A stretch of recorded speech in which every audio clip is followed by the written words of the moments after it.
the Honorable Mohammed Al-Hadhrami, who is currently the Ambassador of the Republic of Yemen to the United States.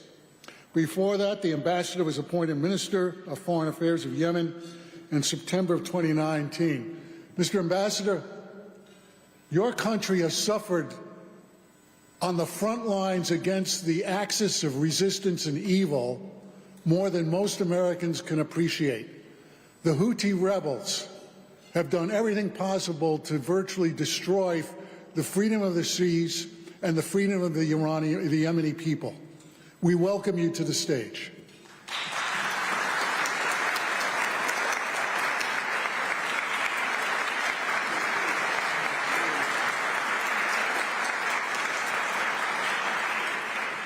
Thank you very much for having me here today. I'm really honored to be here, especially after the powerful statement that we heard, especially from Senators Ted Cruz, and I agree with him completely. Changes in the air, and I think the Yemeni people and the Iranian people deserve a chance to rid themselves of the tyranny of the Iranian regime and their proxy, and I hope that will come very fast.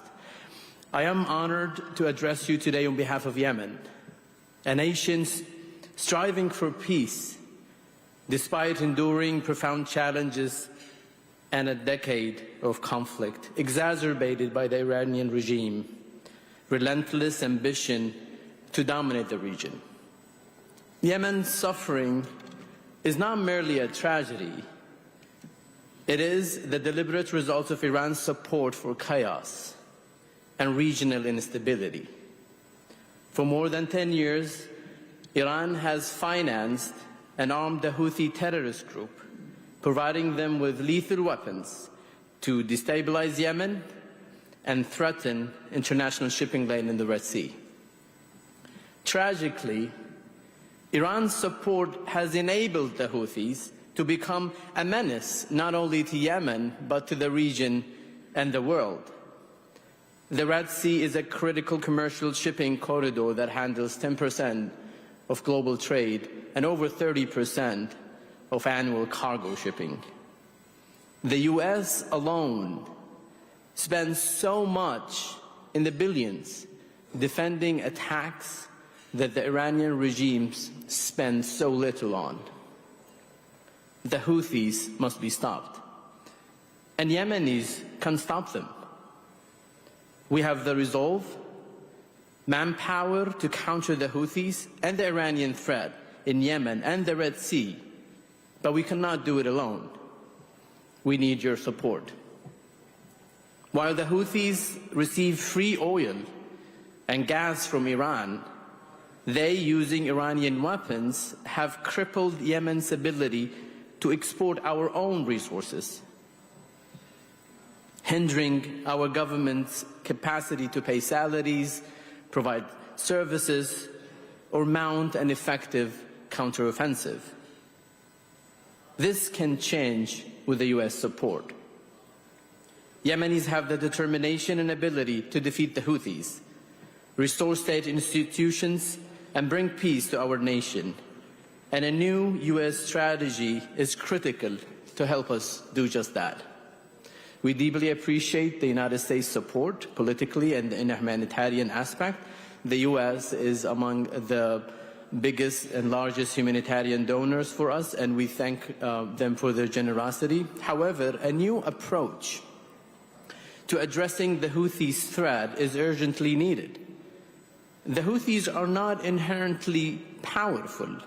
Their strength comes solely from Iran and its revolutionary guards.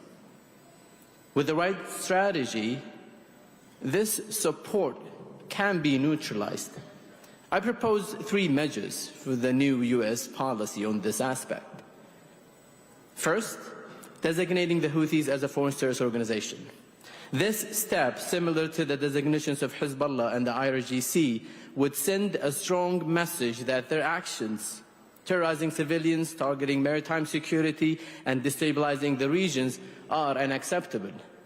Second, supporting the Yemeni government and military to liberate the port of Hodeidah. Securing this vital port in the Red Sea west of Yemen will enable us to protect the Red Sea, and it will also pressure them to engage in meaningful peace talks.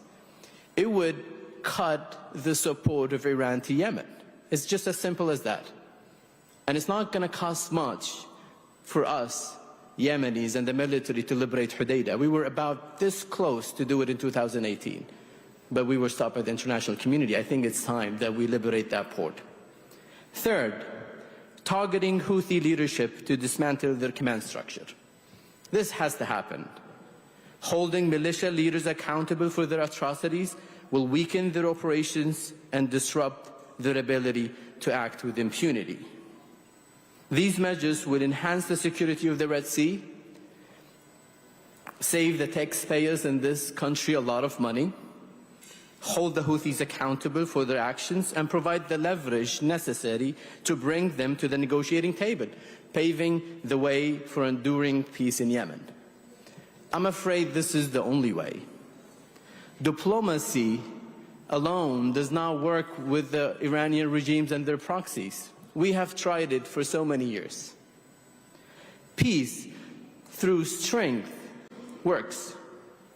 And I hope and I'm confident that one day the Yemeni people and the Iranian people would be able to free themselves from the tyranny of the Iranian regimes and their proxies. I thank you very much.